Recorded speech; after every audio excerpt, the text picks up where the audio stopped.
여기 계신 분들 이런 분들이 있어요. 입만 열면 돈이 원수라고, 돈이 원수라고 말하는 사람, 이렇게 말하는 사람들 사기당할 가능성이 많아요. 입만 아유 돈이 원수야. 그런데 예수님이 원수를 사랑해라. 그러니까 아 내가 돈을 사랑해야 되겠구나. 돈을 너무 사랑하다 보면 어느 날 갑자기 떼돈을 버는 일은 없어요. 또 떼돈을 번다고 여러분들 행복하지도 않아요. 내가 전 시간에도 말했지만 떼돈을 보면요 이 사람들 떼같이 몰려. 떼같이 몰려갖고 돈 꿔달라. 머리 아파요.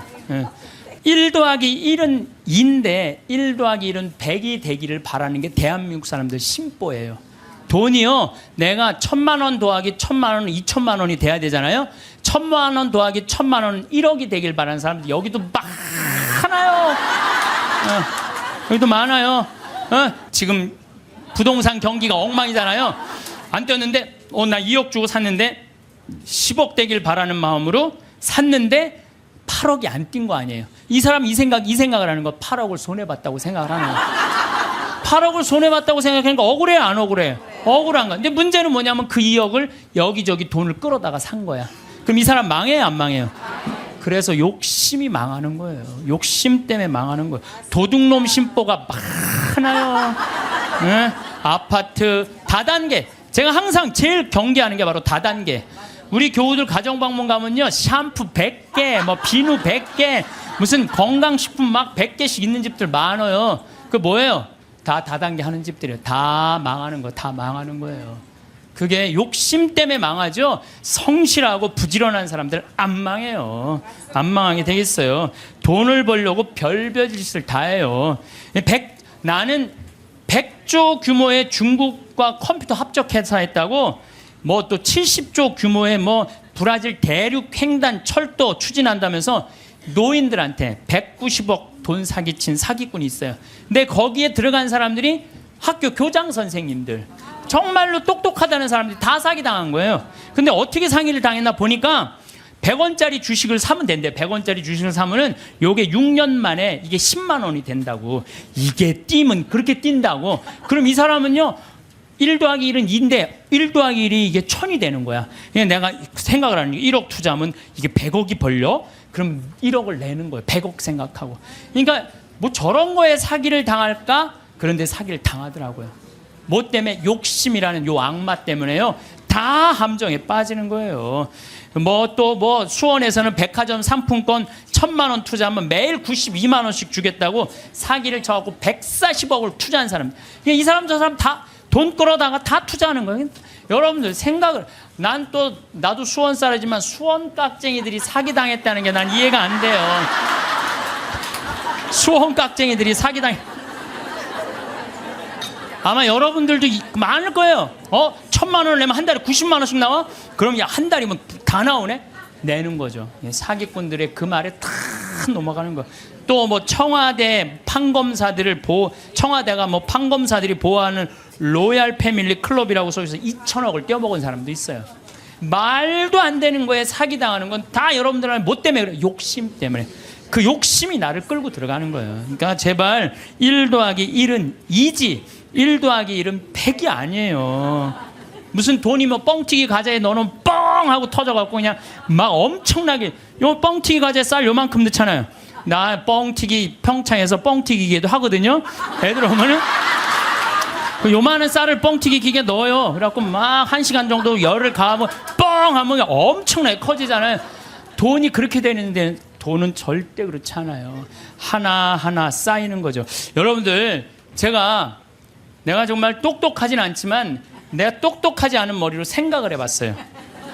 여러분들 왜 사기를 당하느냐. 나라 경제가 3% 성장한다면요 은행 이자는 3% 넘기가 힘들어요. 정기 적금을 넣어야 3.9%예요. 오늘 아침에 내가 라디오에서 들었어요. 정기 적금을 넣어야 3.9%예요. 그러면 그걸 3.9% 넣어봤자 1억 넣어봐야 30만 원, 40만 원 나오는 거야. 300만 원, 400만 원 나오는 거야. 1억 넣어야 한 달에 30만 원 나오는 거야. 1억 넣어야. 그러니까 이 돈 갖고 뭘 해? 근데 어떤 사람이 살살살살 꼬셔요. 여기 펀드에 넣으면은 이게 한 20% 이익이 나와. 이게 너만 알아. 너만. 내가 아무한테도 안 알려주는 거야. 내가 너만 알고 있어. 이거 여기다 넣으면 20%. 1억에 20% 2천만 원이란 말이야. 그럼 한 달에 200만 원씩이면은 어때요? 할만하죠? 그래서 사기를 당하는 거예요. 그래서 국가 경제가 3% 성장이면요, 이자는 3% 넣기가 어려워요. 근데 만약에 15%, 20% 얻을 수 있다라고 말하고 다가오는 사람은요, 100% 사기꾼이라고 생각하면 돼요. 3% 이자에 3.5% 이거는 돼요. 근데 내가 20%까지 불려줄게. 100% 사기꾼이라고 생각하면 돼. 그런데 이렇게 듣고도 오늘 나가서 여기 말이야, 너만 알아, 너만 알아. 예.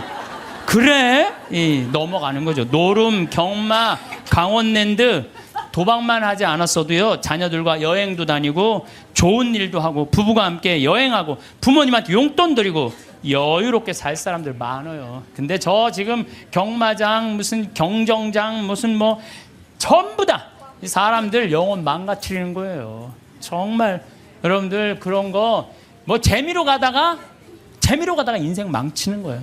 재미로 가다가. 예.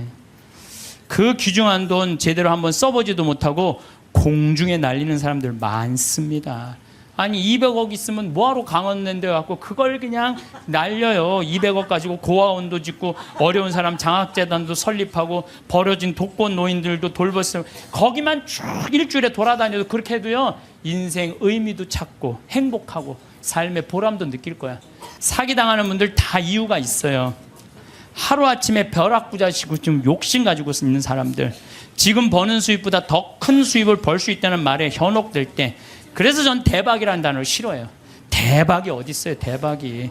그 달 벌어서 내가 500만 원, 300만 원 벌으면 그중에 50만 원, 60만 원 저금해서 한 5년, 10년 해갖고 1억, 2억 맞추고 집 한 채 사고 그 집 사고 또 한 10년 열심히 일해갖고 한 3, 4억 해갖고 퇴직할 때 한 4억, 5억 정도 지니고 그리고 그거 가지고 늙을 때까지 살아가는 거죠. 그러다가 정말로 돈이라는 건 축복이에요. 그거 오는 수가 있어요. 내가 산 집이 어쩌다가 떼어갖고 그걸 정리해갖고 다시 좀 어떻게 그 정도는 되더라도 어느 날 갑자기 떼돈을 버는 일은 없어요. 디모데후서 1서 6장 10절에 보면요, 돈을 사랑하는 것이 모든 악의 뿌리입니다. 돈을 따라다니다가 길을 잃고 신앙을 떠나서 결국 격심한 고통을 겪는 사람들도 있습니다. 그래서 여러분들 사기당하기 싫으면요, 사기꾼들의 특징이 있어요. 호화롭거나 명품 이야기 많이 하면서 입만 열면 대박 터진다고 말하는 사람들, 이런 사람들 사기꾼들 가능성이 많아요. 자신이 뭐 누구 유명인 영화배우, 무슨 국회의원, 무슨 정치인들 안다고 맨날 입만 열면 얘기하는 사람들 사기꾼일 가능성이 많다는 거예요. 전화번호가 이유도 없이 자주 바뀌는 사람들, 여러분들 전화번호 그냥 끝까지 쓰는 사람들 있죠? 이 사람들 사기꾼들 아니에요. 내 그냥 전화번호 또 바뀌었어, 또 바뀌. 사기꾼일 가능성이 많다는 거예요. 그리고 또 누가 사기꾼이 지금 오늘 계약하지 않으면 이 기회는 다시는 오지 않는다. 이렇게 꼬시는 사람들, 이거 사기꾼.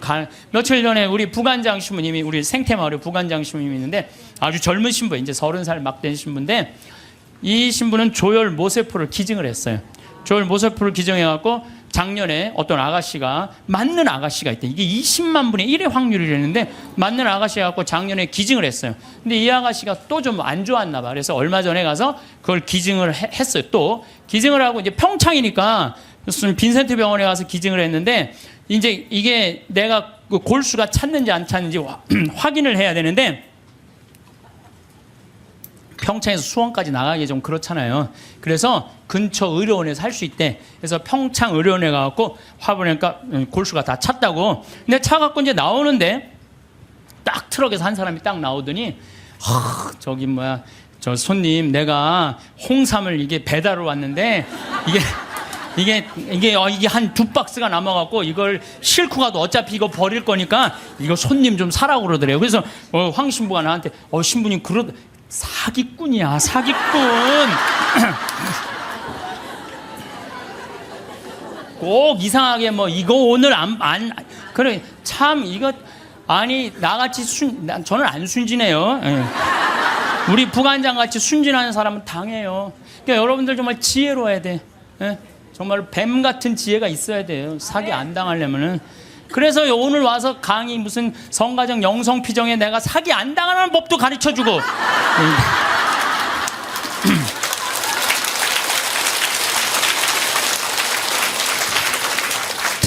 간절히 제가 부탁하고 싶은 게 있어요. 교우들끼리 돈거래하지 마세요. 정말 안 좋은 거예요. 돈거래하다간 친구를 잃어버립니다. 돈 꿔주지도 말고 꾸지도 마세요. 없으면 없는 대로 그냥 사세요. 없으면 없는 대로 살지. 뭐 돈을 꾸는 거는요, 내 욕심을 더 채우기 위한 몸부림이에요. 몸부림이에요. 그래서 집회서에서 이런 말이 나와요. 이거 여러분들 꼭 기억하세요. 돈을 꿀 때까지는 이웃의 손에 입을 맞추고 그의 재산을 두고 공손한 어조로 말한다. 그러나 갚을 때가 되면 시간을 미루고 빈 말로만 갚겠다 하면 시간만 탓할 뿐이다. 이 여러분들 경험 다 했죠? 그러니까 꿔주지도 말고 꾸지도 마세요. 그런데 꿔줘야 되는 건 있어요. 누구 병원비가 없다. 내가 친척 중에 학비가 없다. 이거는 꿔준다기보다도 그냥 줘요. 네, 꿔준다기보다 주세요. 병원비나 학비, 난 내가 강의할 때 핸드폰 울려도 한 번도 신경질을 부린 적이 없어 나는. 병원비나 학비 같은 경우는 저는 그렇게 생각해요. 그냥 가난한 사람도 도와주는데 내 형제 친척 중에 아프고 학비가 없다는데 그거는 차라리 꿔준다는 말보다 그냥 주세요. 그거 외에는 꿔주지도 말고 꾸지도 마세요. 돈이라는 거는요, 돈이 거짓말하는데 한다고 말하잖아요. 돈은 거짓말 안 해요. 욕심 부리지 않고 성실하게 일하면 돈은 언제든지 벌어집니다. 한순간에 떼돈 벌고 싶은 도둑놈 심보를 가진 사람들이 돈 때문에 자기도 고통스럽고 남도 고통스럽게 하는 거. 그래서 보면 어떤 집에 보면요, 이 도박하는 사람들 보면요, 형제 친척 모든 돈 다 끌고 들어가는 사람들이 있어요. 중리사니 그러면서 거짓말하면서. 이런 사람들은요 진짜 정말로 이 사회에서 분리시켜갖고 어디 모아놔야 돼요. 그래서 노동, 우리 생태마을에 그런 사람들 그냥 싹 모아갖고 돈도 안 주고 그냥 일 시키면은 그게 돈 버는 건데. 대한민국 사람들이요 불행한 이유는 바로 돈 욕심 때문에 불행해요. 기도하는 거 보면은 자신의 욕심 충족하기 위해서 물질 축복 비는 사람들 많아요. 특별히 예수님한테 주님 집안채만 나 좀 어떻게 좀 생기게 해주십시오 이렇게 기도하는 분들이 있는데요, 그 사람들 정말 답답해요. 예수님은요 이 세상에 오셔서 집안채 없이 사셨어요. 아니 집안채 없이 사신 분한테 집안채 달라고 그러면은 아니 그 예수님 주겠어요?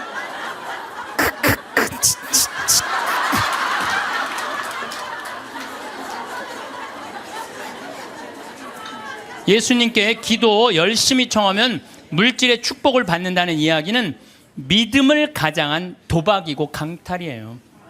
여러분들 어떻게 믿을 때 돈 축복 달라고 그래요? 여러분들 돈 때문에 믿는 거예요? 여러분들 뭐 때문에 믿는 거예요? 하늘나라 때문에 믿는 거 아니에요? 그러면 하늘나라를 먼저 구해야지. 내가 구일기도 열심히 하면 집 한 채.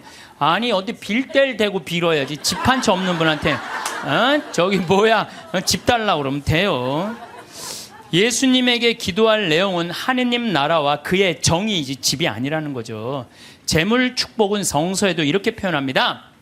잠언 10장 4절을 보면 게으른 손바닥은 가난을 지어내고 부지런한 이의 손은 부를 가져온다.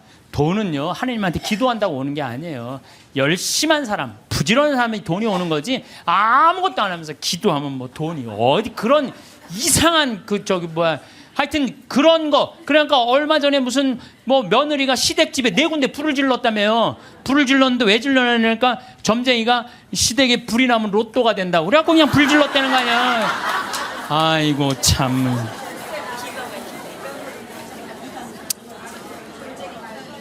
무엇 때문에 죽어라 돈을 버는지는 몰라도 욕심을 내도 돈을 벌어서 가치 있게 쓰려고 벌려는 목적보다는 무조건 돈만 벌려고 그러는 사람들 많아요. 무조건 돈만 모으려고 그러는 사람들 많아요. 내가 이 돈을 모아서 어디다 써야 되겠다는 분명한 목적이 있는 사람은요 지치지 않아요. 근데 그냥 돈만 들이다 벌려고 그러는 사람은요 방향을 못 찾는 거죠.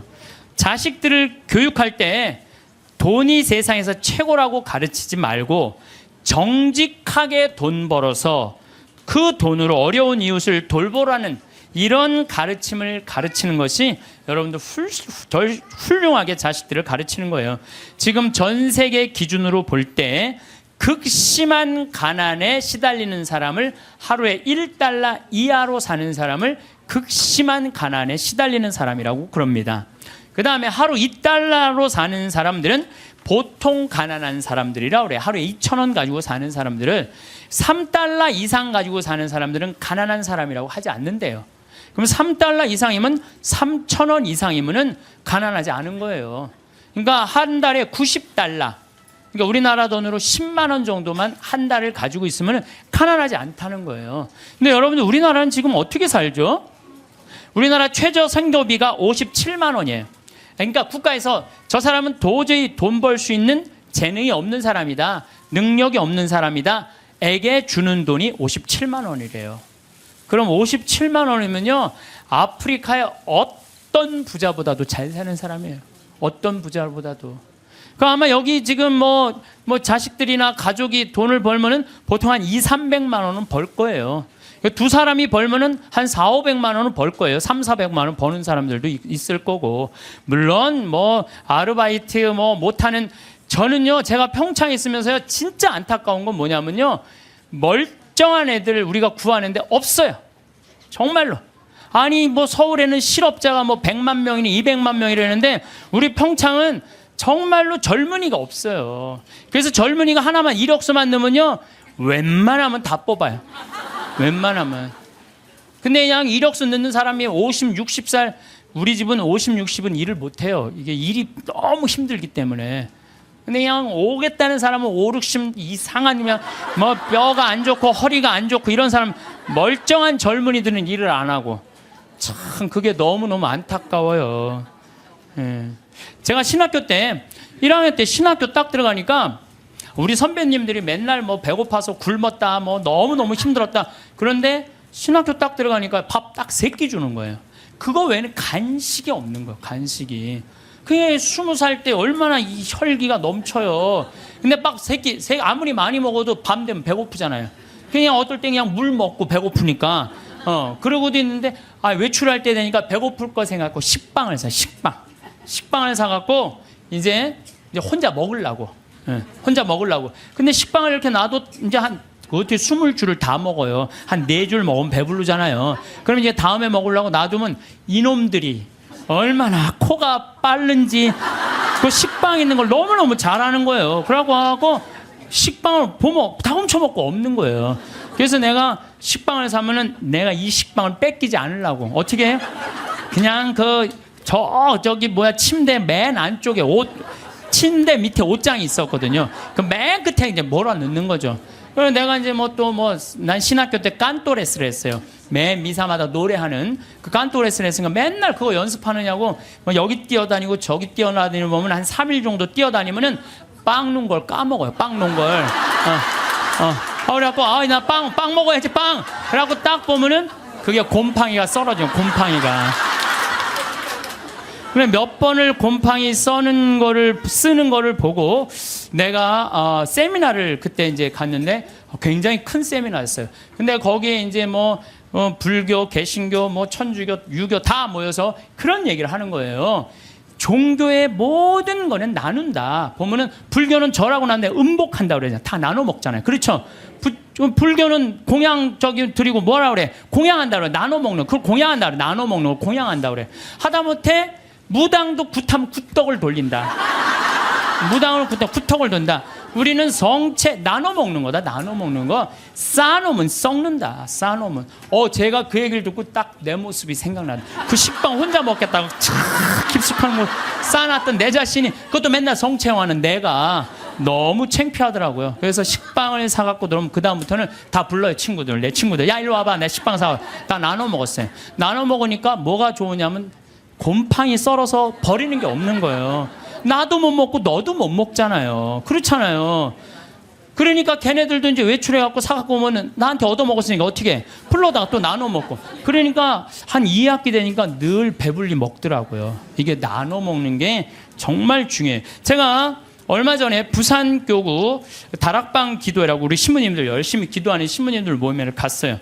근데 이제 제가 이제 이런 얘기를 하니까 한 70쯤 된 마산교구 신부님이 그런 얘기를 하더라고요. 당신이 아메리카에 강의를 갔었대요. 그럼 뭐 하여튼 아메리카에 있는 나라인데, 근데 신부님이 오면 방울뱀을 삶는데요. 잡아서. 그거 하면 안 되는데 어쨌든 방울뱀을 삶아갖고 아주 진액을 5봉을 줬대요. 근데 이거를 1시간에 한 봉씩 먹어야 된다는 거예요. 그런데 비행기 떠나기 전에 이제 미국으로 가야 돼서 그걸 또 미국으로 갖고 갈 수가 없잖아. 5봉은 있는데 1시간에 하나씩 먹으라고 그러니 이거 어떻게 해? 한 번에 5개를 먹을 수도 없고. 그래서 이 신부님이 한 봉을 먹고 따라간 봉사자들 4명 있길래 그걸 니네들 먹으라고 나눠줬대요. 나눠주고 이제 먹으니까 막 몸에 열이 나고 막 여기서 이 하얀 속옷이 노랗게 변하더래. 뭐가 진액이 나와갖고 미국에 갖고 이제 그 얘기를 했더니 의사가 그런 얘기를 하더라고요. 신부님, 만약에 신부님이 급한 마음에 5봉을 다 먹었으면 신부님은 장협착으로 죽었다는 거예요. 그러니까 장협착으로 죽을 수도 있었다는 거예요. 근데 신부님이 나누는 바람에 신부님도 살고 나머지 사람도 다 사는 거라고.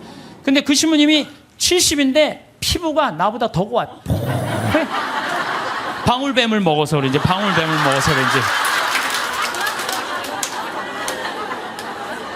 그리고 나눠 먹은 분들도 5년 동안 감기 한 번 안 걸렸다는 거예요.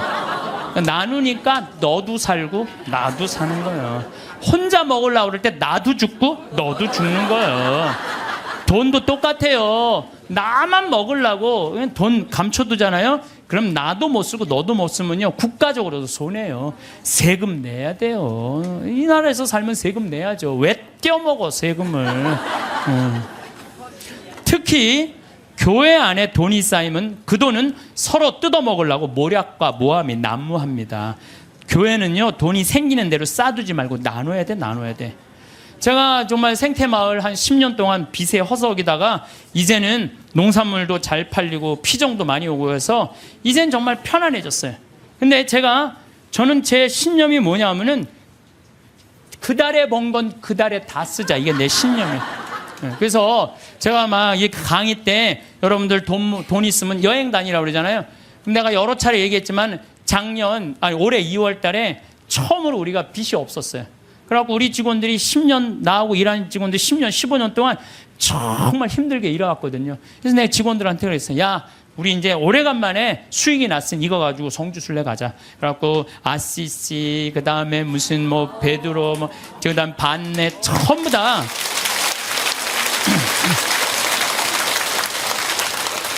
여러분들, 돈은요, 쓴 것만 내 돈이에요. 쓴 것만 내 돈. 여기 계신 분들 재산이 100억 있어. 근데 하나도 안 썼어. 그분은요, 거지예요, 거지.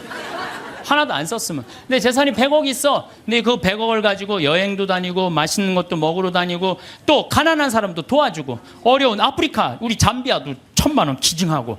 이 쓴 것만 내 돈이에요, 쓴 것만. 내가 본당 신부할 때도 정말로 부자들 많았어요. 근데 그 부자들 한 푼도 안 써. 그러면은 어떻게 이렇게 없어 보이는지. 없어 보여요.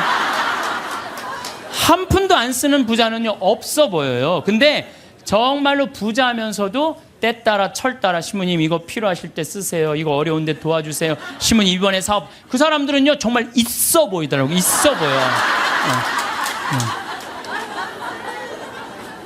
돈은 우리 인생을 행복하게 해주는 도구지 목적이 아니에요. 저도 생태마을 운영하면서 경제적인 이익이 생기기 시작했어요. 한 10년은 계속 쏟아붓었어요. 내 강사료, 내 책, CD 그냥 그야말로 정말 한 10억 이상 다 내 강사료는 다 쏟아넣었어요. 근데 요즘 이제 경제적인 이익이 생겼어요. 이제 안정이 돼갖고. 근데 내가 이제 돈이 생기니까 나도 이상해질 거 아니에요. 돈이 생기면 이상해지잖아요. 근데 저는 목적이 생겼어요. 목적은 뭐냐면은 아프리카에 잠비아에 자카란다 농장 꾸며주는 게 내 목적이에요. 우리 이제 평창에는 지금 마침 명동에 왔는데 여기 5층에 우리 프란시스코 전교 수녀님들, 아프리카 봉사 가는 수녀님들 사무실에 올라갔어요. 내가 포크레인을 어떻게 할까? 근데 포크레인 A10이라고 이렇게 무한궤도 있는 큰 바가지, 제대만한 바가지 있는 그걸 살라고 봤더니 2억이 든다는 거예요. 2억이. 근데 내가 2억 모아갖고 포크레인도 사고 트랙터도 사고 다 살라고 그랬는데 포크레인 사면 끝날 것 같아. 그래서 내가 포크레인 그 아는 사장한테 전화해갖고 나 이거 포크레인 중고 살라고 그러는데 어떻게 생각하느냐? 그랬더니 포크레인 사장이 그러더라고. 신부님 뭐하러 사냐고. 그거보다는 우리나라 거 포크레인을 택배로 보내면 된대요. 자기 포크레인을 택배로 보내서 자기가 내년에 한 달 동안 가서 싹 정리해주고 온대요. 그래서 방금 만나고 내려왔어. 명동에 왔더라고. 그 사장하고. 그런데 수녀님이 제일 큰 거라도 한 2천만 원이면 보낸다는 거예요. 그러니까 벌써 얼마를 절약한 거야? 한 1억 8천만 원 절약했잖아요. 이게 제가 그래서 항상 저는 이런 생각해.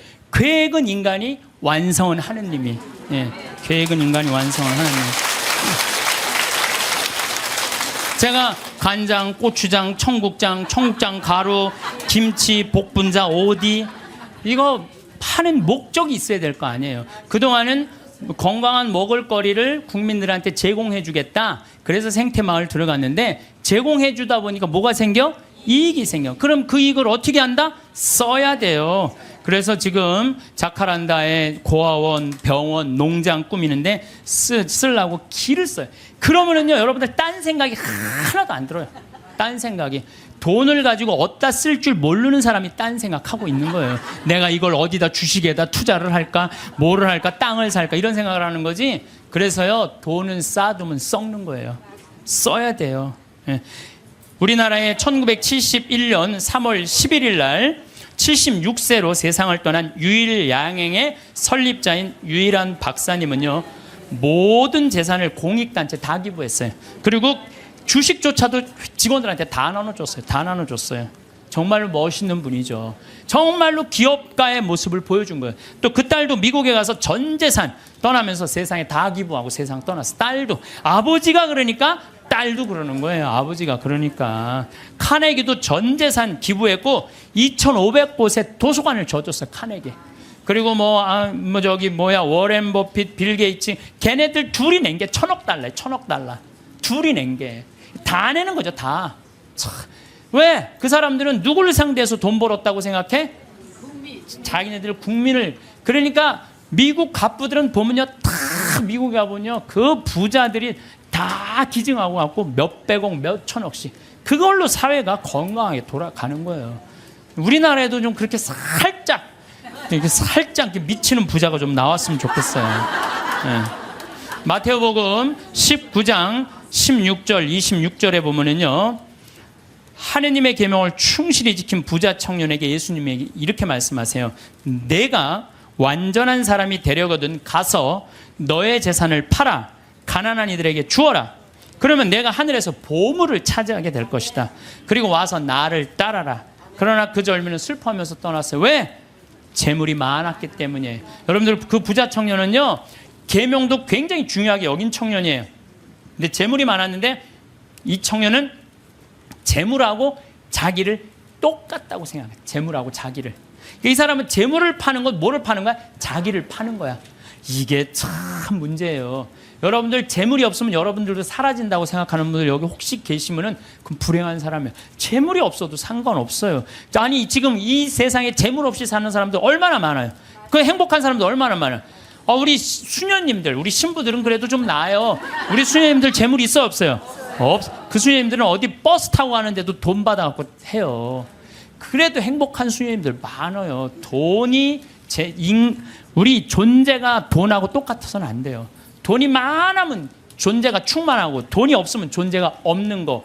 이 병을 우리가 고쳐야 돼. 그래서 그 젊은이는 재물과 존재를 같이 여겼기 때문에 재물을 팔 수 없었던 거죠. 5,000명을 먹인 기적 이야기 가운데 누가 가장 행복했을까요? 5,000명을 먹인 예수님이 행복했을까요? 물고기 2마리 빵 5개 기증한 소년이 행복했을까요? 아니에요. 제일 행복한 사람은요, 그 5,000명한테 나눠준 제자들이에요. 신나지 않았겠어요? 여러분들 한번 생각해봐. 내가 여러분들한테 돈을 한 10억 정도 들어갖고 한 1,000만 원씩 줬어, 여러분들한테. 그래갖고 여러분들 좀 어려운 데 가서 도와주세요. 그래갖고 내가 한 1,000만 원짜리 10개를 가지고 여러분들이 10명이 쫙 나가서 도와줄 때 여러분들 신날 것 같아, 안 신날 것 같아? 내 돈도 아닌데. 내 돈도 아닌데 나눠주는 게 가난한 이웃한테 나눠주는 게 얼마나 좋아요. 나는 여기서 제일 행복한 사람은 제자들이라고 생각해요. 여러분들이 하느님이 여러분들한테 지금 재물을 맡겼어요. 어떤 분은 10억을 맡긴 분도 있고 어떤 사람은 1억을 맡긴 분도 있고 어떤 사람은 100억을 맡긴 분이 있어. 왜 맡겼어요? 나눠주라고 맡긴 거예요. 나눠주라고. 나눠주라고 맡겼으면 나눠야 될 거 아니야. 근데 안 나눠. 끝까지 쥐고 있다. 그냥 죽어. 그럼 그냥 자식이 네가 나누냐 내가 나누냐 싸워서 원수돼서 안 만나고.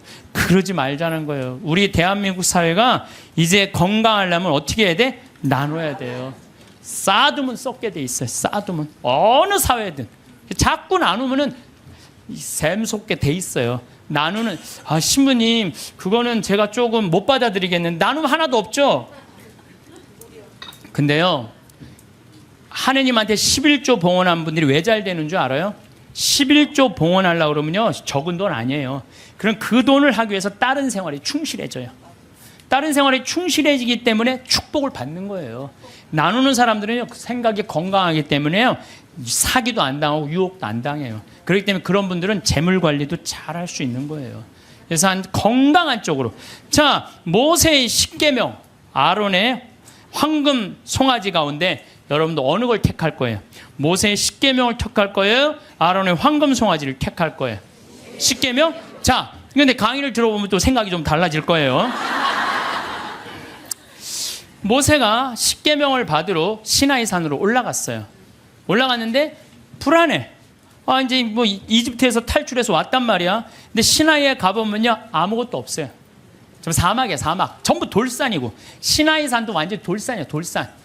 근데 모세는 사라졌는데 먹을 건 아무것도 없고 불안하잖아요. 이게 어떻게 하지? 어떻게 하면 좋을까? 고민을 하고 있는데 사람들이 아니 모세는 안 보이고 우린 불안하다. 우리 그냥 모아갖고 우리 황금송아지 만들자. 그래?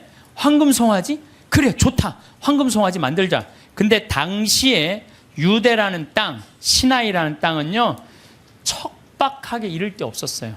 그 척박한 땅을 가르려면 누가 있어야 돼? 소가 있어야 돼요. 소가 없으면 농사 못 져요. 소가 없으면. 소가 쟁기로 이랑과 고랑을 만들어 줘야 돼요. 그래서 이랑이 높아야 돼. 이랑이 높아야지 씨를 이렇게 넣으면은 이 씨들이 바람에 잘하고, 고랑이 있어야지 물도 잘 빠지고. 그러니까 그걸 사람 손으로 하려면 농사 못 져요. 그러니까 이스라엘 사람들에게 있어서 소는 그냥 소가 아니에요. 이건 생명하고 똑같은 거예요. 그리고 그냥 소예요? 뼈 주지, 우유 주지, 고기 주지, 가죽 주지. 그러니까 이 황금 송아지, 우리가 그냥 생각하는 그런 송아지가 아니에요. 이 사람들한테는 모든 걸 다 주는 거예요. 그러니까 황금 송아지를 딱 하면 마음이 놓여 안 놓여? 놓이잖아요. 저게 우리를 먹여 살리는 거예요. 십계명 무슨 십계명이 밥 먹여줘. 그래갖고 그냥 이 십계명 그냥 다 때려치고 그냥 황금 송아지 속에서 그냥. 제가 이 고추 농사를 지면은요 많은 사람들이 저한테 그래요. 신부 어떻게 농약을 안 치고 어떻게 고추 농사를 짓느냐고. 돼요. 왜냐하면은요 이 고랑이 보통 우리 농사 짓는 분들 고랑이 20cm도 안 돼요. 근데 우리는 거의 50cm 정도 넓어요. 고랑이. 이랑도 높고. 이게 50cm 넓으면은요 아이고 저게 무슨 농사야? 그럴 것 같은데요. 고랑이 넓으면요 바람이 잘 통해요. 바람이 잘 통하면 병이 안 들어. 역병 뭐 이런 거 안 들어요. 그런데 보면은 바닥바닥해. 그러니까 처음에 우리 저기 도돈리 응암리 주민들이 신부님 그렇게 해서 농사를 어떻게 짓느냐고. 근데 놀라운 거는요 이 고추가 열릴 때 보면요 이 대가 견디질 못해요. 너무 많이 열려갖고. 그래서 제가 그걸 보면서 농사도 욕심 부리면 안 돼요. 그리고 내가 정말 놀라운 거는 감 있잖아요. 감이요 5월 달만 되면은요 이렇게 자라다가요 그 애를 다 조절을 자기네들 느껴요. 그래갖고 올해는 좀 많이 괜찮을 것 같다 그러면, 그런데 올해는 좀 날이 좀 현찮을 것 같다. 감이 다 알아요. 그래갖고 다 떨어뜨려요. 보면은 5월달에 가면 감 조그만 거 다 떨어져 있어요. 감 하시는 분들 아시죠? 그 왜냐면 자기가 조절하는 거야. 그러면은 감이 아주 튼실하게 열리는 거야. 아니 우리 지금 토마토 하고 있지만 토마토 이거 꽃을 안 따주잖아요. 조그맣게 열리고 커지지는 않아요. 그러니까 뭔가 포기를 해야 돼요. 포기를 해야 돼. 그러니까 이랑 고랑 어쨌든 이 사람들은 그 일왕과 고랑을 만들어주는 누가 고마워? 황금 송아지가 고마운 거예요. 여러분들 여기 계신 분들 십계명보다는 황금 송아지, 집에 가보면 황금 송아지 한 마리씩 다, 아니 집에는 없어도 머릿속에 황금 송아지 있는 분들 많아요. 근데요, 계명을 택할 것이냐 황금 송아지를 택할 것이냐, 이건 여러분들 잘 생각해야 돼요. 황금 송아지는 세상이에요. 계명은 하느님이고, 내가 뭘 붙잡고 살 것이냐. 하느님 붙잡고 산다고 돈 축복 안 받는 거 아니야. 제가 말씀드렸지만 정말로 하느님 뜻대로 살아가면 이 사람들 재물 쌓여요. 이 사람이 사기를 당하겠어요? 엄한 짓을 하겠어요? 성실하게 살면 돈 쌓여요. 다 엎어지는 건 다 1 더하기 1은 100이라고 믿는 사람들이 다 엎어지는 거지, 1 더하기 1은 2라고 생각하는 사람들은 안 엎어집니다. 예, 망하지 않아요. 예.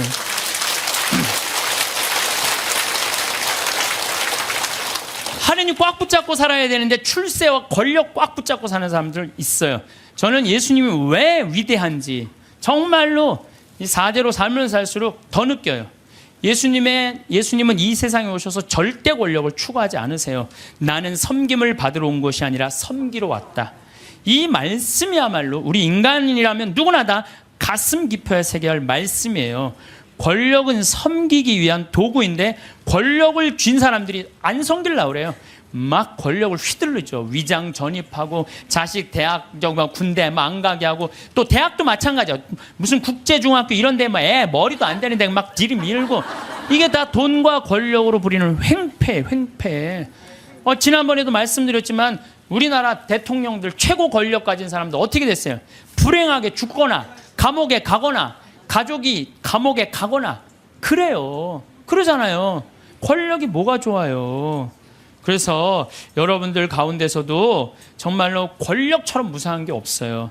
권력을 쥐고 있을 때만 좋지, 권력에서 밀려나면은요 비참하고 심지어는 모욕과 보복까지 당하는 게 권력이에요. 요즘 나는 그 전두환 무슨 국회법 통과되는 거 보면서 권력이라는 게 참 무상하구나. 저 전두환이라는 저 대통령이 얼마나 정말로 기가 막힌 권력을 가졌어요. 근데 지금은 모든 국회의원들이 다 10년 연장하자, 뺐자. 그게 권력이라는 게 이렇게 무상한 거예요. 권력을 꽉 잡고 사는 것보다 하느님 꽉 잡고 사는 게 훨씬 더 낫습니다.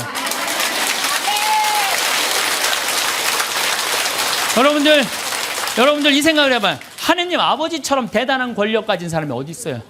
그렇죠? 그 아버지 꽉 잡고 가슴에 하늘나라 여권 있으면 됐지. 뭘 더 욕심을 펴요. 밥 새끼 얻어먹으면 됐지. 예.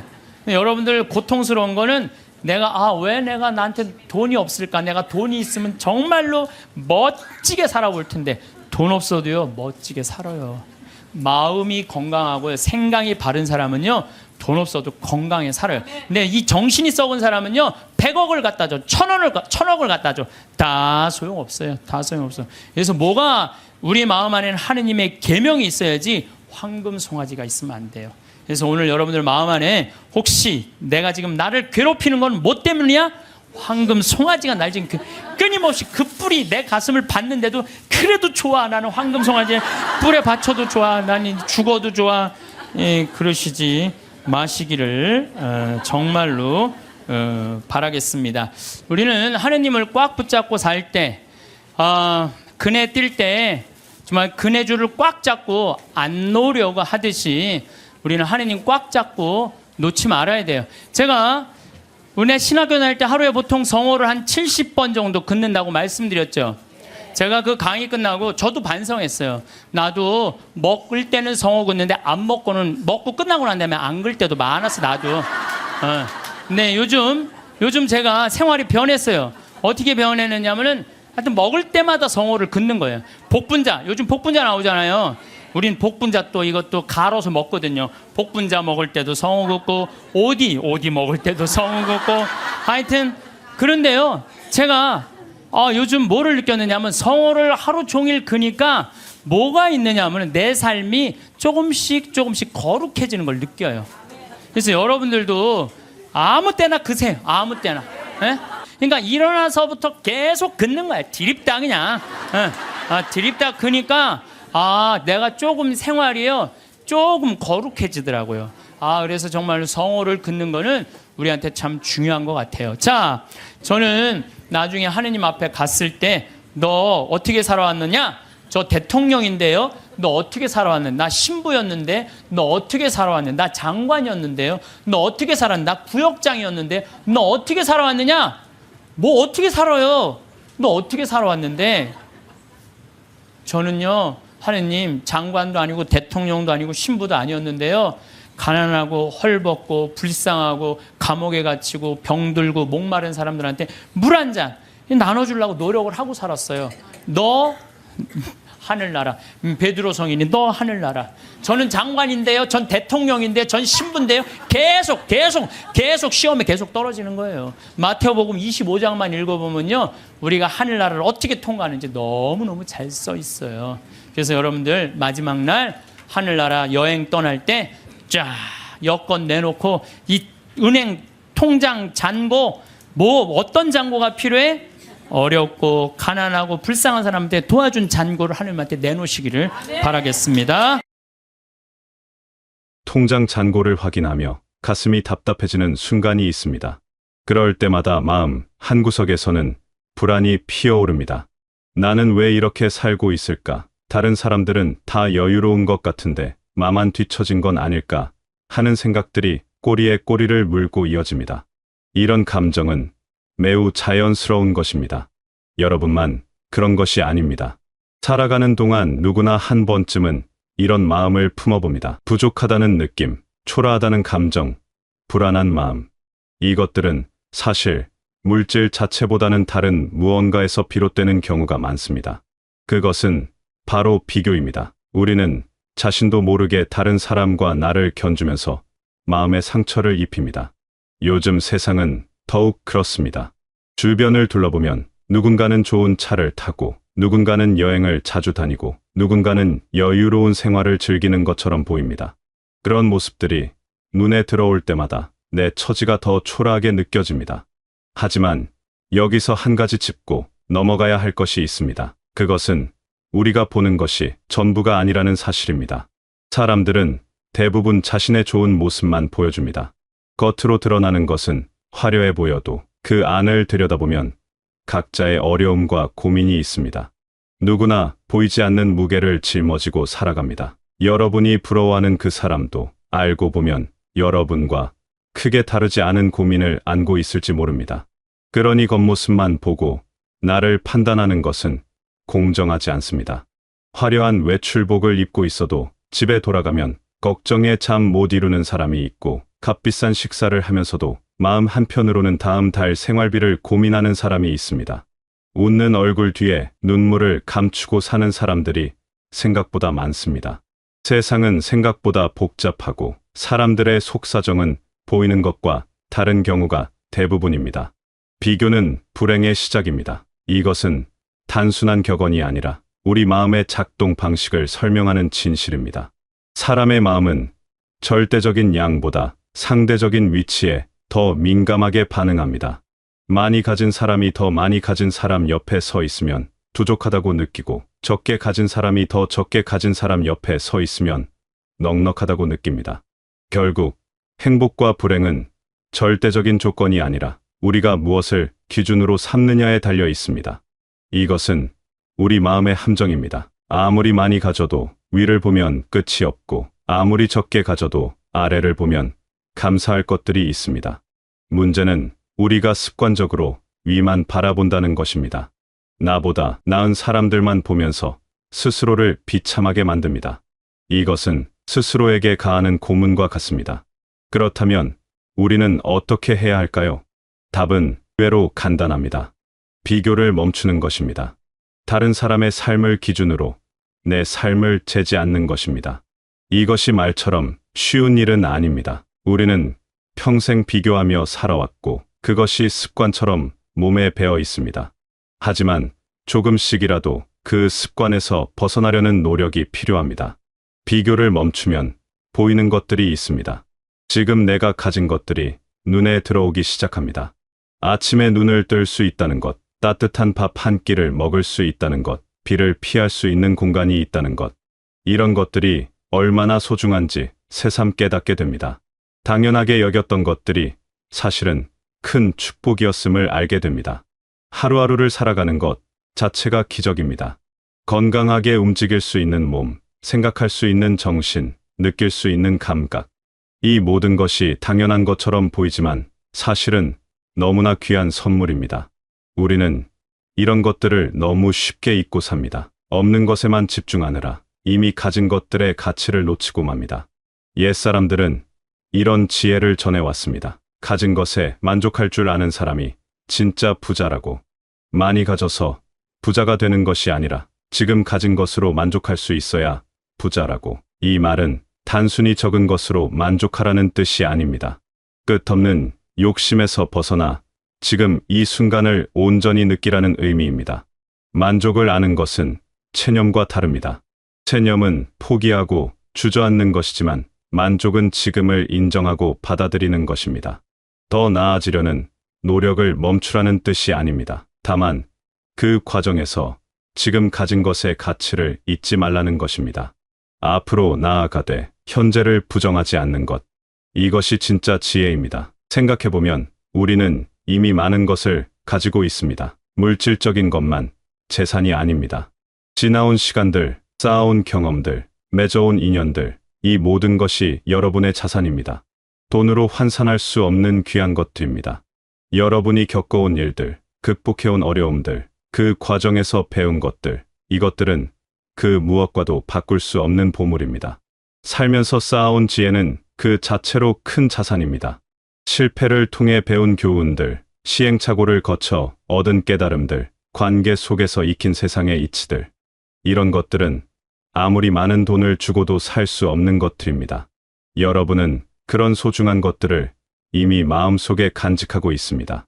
또한 여러분에게는 추억이라는 보물이 있습니다. 행복했던 순간들, 따뜻했던 기억들, 사랑받았던 시간들. 이런 추억들은 아무도 빼앗아갈 수 없는 여러분만의 재산입니다. 힘들 때 그 추억들을 꺼내보면 마음이 따뜻해지고 위로를 받습니다. 이것이야말로 진짜 부입니다. 어쩌면 우리는 너무 많은 것을 원하며 살아왔는지도 모릅니다. 더 많이, 더 좋은 것을, 더 빨리. 이런 욕심들이 마음을 무겁게 했습니다. 하지만 이제는 다르게 생각해 볼 수 있습니다. 더 많이 가지는 것보다 지금 가진 것을 제대로 누리는 것이 중요하다고. 더 높이 올라가는 것보다 지금 서 있는 곳에서 평안을 찾는 것이 필요하다고. 물질적 풍요가 전부가 아니라는 것을 우리는 압니다. 세상에는 많이 가지고도 불행한 사람들이 있고 적게 가지고도 행복한 사람들이 있습니다. 차이는 무엇일까요? 그것은 마음가짐입니다. 어떤 태도로 삶을 바라보느냐, 무엇에 가치를 두느냐, 이것이 행복을 결정합니다. 여유가 부족하다고 느낄 때 한번 멈춰 서서 주변을 둘러보십시오. 여러분 곁에는 소중한 것들이 있습니다. 여러분을 걱정해주는 사람들이 있고 함께 웃을 수 있는 순간들이 있습니다. 돈으로 살 수 없는 것들이 이미 여러분 삶 속에 자리 잡고 있습니다. 따뜻한 말 한마디, 진심, 어린 위로, 함께 나누는 웃음. 이런 것들이야말로 진짜 부입니다. 아무리 많은 재산을 쌓아도 이런 것들을 누릴 수 없다면 무슨 의미가 있을까요? 반대로 물질적으로는 넉넉하지 않아도 이런 것들이 있다면 그것만으로도 충분히 풍요로운 삶입니다. 평안은 통장 잔고에서 오지 않습니다. 평안은 마음의 상태입니다. 마음이 편안하면 어떤 상황에서도 평화로울 수 있습니다. 반대로 마음이 불안하면 아무리 많이 가져도 만족할 수 없습니다. 결국 중요한 것은 외부 조건이 아니라 내면의 태도입니다. 이미 충분하다는 자각, 이것이 바로 평화의 시작입니다. 지금 가진 것으로 충분하다고 느낄 수 있다면 그 순간 여러분은 자유로워집니다. 더 이상 남과 비교할 필요가 없고 뜻없는 욕망에 시달리지 않아도 됩니다. 그저 지금 이 순간을 온전히 살아갈 수 있습니다. 물질이 전부는 아닙니다. 물론 생활을 위해 필요한 것들은 있습니다. 기본적인 것들을 갖추고 유지하려면 어느 정도의 여유가 필요합니다. 하지만 그것이 삶의 목적이 되어서는 안 됩니다. 재산은 수단일 뿐입니다. 진짜 목적은 따로 있습니다. 그것은 바로 행복하게 사는 것입니다. 행복은 물질의 양에 비례하지 않습니다. 이것은 많은 연구들이 증명한 사실입니다. 기본적인 생활이 가능한 수준을 넘어서면 재산이 늘어난다고 해서 행복이 비례해서 증가하지는 않습니다. 오히려 많이 가질수록 새로운 고민들이 생기기도 합니다. 결국 행복은 물질의 문제가 아니라 마음의 문제입니다. 가진 것이 아니라 마음먹기에 따라 삶이 달라집니다. 같은 상황에서도 어떤 사람은 불행하다고 느끼고 어떤 사람은 행복하다고 느낍니다. 차이는 외부 조건이 아니라 내면의 태도에 있습니다. 감사할 줄 아는 마음, 만족할 줄 아는 마음, 이런 마음들이 삶을 풍요롭게 만듭니다. 여러분은 이미 많은 것을 이뤄왔습니다. 지금까지 살아오면서 수없이 많은 순간들을 헤쳐나왔습니다. 힘든 시기도 있었고 기쁜 순간도 있었습니다. 그 모든 것들이 모여 지금의 여러분을 만들었습니다. 그 자체로 대단한 일입니다. 자신을 너무 가혹하게 판단하지 마십시오. 우리는 흔히 자신에게만큼은 매우 엄격한 잣대를 들이댑니다.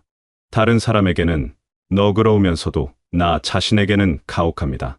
하지만 여러분도 충분히 잘해왔습니다. 완벽하지 않아도 괜찮습니다. 누구도 완벽하지 않습니다. 여유가 부족하다는 생각이 들 때 그것은 사실 물질의 문제가 아닐 수 있습니다. 진짜 문제는 불안 그 자체입니다. 그 불안은 어디에서 오는 걸까요? 대부분은 미래에 대한 걱정에서 옵니다. 앞으로 무슨 일이 일어날지 모른다는 두려움, 준비가 부족하다는 생각, 이런 것들이 불안을 만듭니다.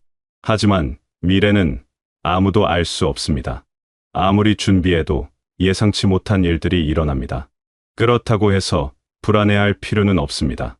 중요한 것은 지금 이 순간입니다. 지금 여기에서 최선을 다하는 것, 그것으로 충분합니다. 불안은 대부분 실제로 일어나지 않은 일들에 대한 걱정입니다. 우리는 일어나지도 않은 미래를 상상하며 스스로를 괴롭힙니다. 그런데 신기한 것은 우리가 걱정했던 일의 대부분은 실제로 일어나지 않는다는 것입니다. 그러니 아직 오지 않은 미래 때문에 지금 이 순간을 망치지 마십시오. 마음의 평안을 찾는 것이 무엇보다 중요합니다. 평안한 마음으로 살아갈 수 있다면 그것이 바로 진짜 부입니다. 재산이 많아도 마음이 불안하면 행복할 수 없습니다. 반대로 물질적 여유가 크지 않아도 마음이 평안하면 행복할 수 있습니다. 결국 우리가 추구해야 할 것은 마음의 평화입니다. 지금 가진 것들을 돌아보십시오. 건강한 몸, 맑은 정신, 따뜻한 인연들, 이런 것들이 모두 축복입니다. 아침 햇살, 따뜻한 물, 맛있는 음식, 이런 소소한 것들이 사실은 큰 행복입니다. 당연하게 여겼던 것들이 얼마나 귀한지 다시 한번 생각해 보십시오. 매일 아침 눈을 뜨고 하루를 시작할 수 있다는 것, 사랑하는 사람들과 연락을 주고받을 수 있다는 것, 계절의 변화를 느낄 수 있다는 것, 이 모든 것이 기적입니다. 우리는 이런 평범한 일상 속에서 행복을 찾을 수 있어야 합니다. 특별한 무언가가 있어야 행복한 것이 아닙니다. 일상 그 자체가 행복입니다. 비교를 멈추고 감사할 줄 알고 만족할 줄 안다면 여러분의 삶은 이미 풍요롭습니다. 더 많은 것을 갖지 않아도 괜찮습니다. 지금 이대로도 충분합니다. 여러분은 이미 충분히 가진 사람입니다. 다만 그것을 잊고 살았을 뿐입니다. 이제는 자신을 다독여줄 시간입니다. 여러분은 정말 잘해왔습니다. 부족하다고 느낄 필요가 없습니다. 초라하다고 생각할 이유도 없습니다. 지금까지 걸어온 길들, 견뎌온 시간들, 그 모든 것이 여러분을 빛나게 만듭니다. 물질적 여유가 크지 않아도 괜찮습니다. 마음이 평안하다면 그것으로 충분합니다. 남들과 비교하지 마십시오. 여러분만의 속도로, 여러분만의 방식으로 살아가면 됩니다. 그것이 가장 아름다운 삶입니다. 평안은 멀리 있지 않습니다. 지금 여러분의 마음속에 있습니다. 다만 그것을 발견하지 못했을 뿐입니다. 조금만 시선을 돌려보십시오. 감사할 것들이 보이기 시작할 것입니다. 만족할 수 있는 것들이 눈에 들어올 것입니다. 여러분은 이미 충분히 가진 사람입니다. 이미 충분히 행복할 자격이 있는 사람입니다. 재산이 많고 적음이 여러분의 가치를 결정하지 않습니다.